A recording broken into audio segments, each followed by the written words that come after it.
நீங்க ஒரு சிவன் பக்தரா இருந்தீங்கன்னா இந்த வீடியோ ஃபுல்லா பாருங்க.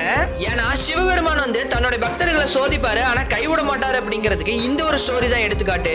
வீடியோக்களை போறதுக்கு முன்னாடி உங்களுக்கு சிவபெருமான பிடிக்குன்னா இந்த வீடியோக்கு ஒரு லைக் பண்ணிட்டு ஓம் நம சிவாய அப்படின்னு கமெண்ட் பண்ணிருங்க. பல நூறு ஆண்டுகளுக்கு முன்னாடி ஒரு சாதாரண சிவன் பக்தர் பாத்தீங்கன்னா சிவபெருமான தரிசனம் பண்றதுக்கோசரம் கேதார்நாத்துக்கு பாத்தீங்கன்னா போறாரு. அந்த காலகட்டத்துல வாகன வசதி எல்லாம் இல்லாதனால கையில ஒரு குச்சி எடுத்துட்டு முழுக்க முழுக்க சிவநாமத்தை பாத்தீங்கன்னா சொல்லிக்கிட்டே போறாரு.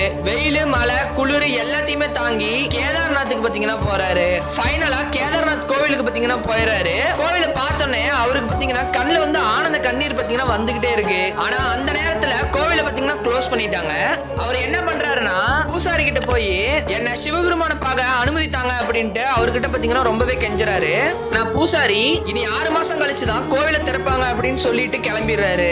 வேற வழியே இல்லாம அந்த பக்தர் பாத்தீங்கன்னா கோவிலுக்கு வெளியவே தங்கிடுறாரு. அப்ப திடீர்னு ஒரு யோகி வந்து அவரை பார்த்து உனக்கு கண்டிப்பா